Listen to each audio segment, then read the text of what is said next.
আবৃত্তি করছি ইভা চৌধুরীর লেখা অভিনয়। অভিনয়টা আজকাল খুব ভালো শিখে গিয়েছি। হাসিটাও যে আজকাল অভিনয় করে হাসতে হয় তাও বুঝে গিয়েছি। জমানো কান্নাগুলো আজকাল আর কাঁদতে ইচ্ছে করে না। দিন শেষে এই আমিটাকে আবিষ্কার করতে বড্ড কষ্ট হয়। চাঁদের আলো আজকাল আর নিজেকে পুলকিত করে না। স্বপ্নগুলো আজকাল ভয় পায় স্বপ্ন দেখতে।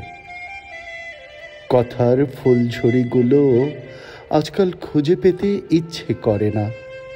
খাঁচাহীন পাখিটাও আজকাল খোলা আকাশে উঠতে ভয় পায়। শব্দহীন পাখিটাও বুঝে গেছে খোলা আকাশ যে সবার জন্য নয়।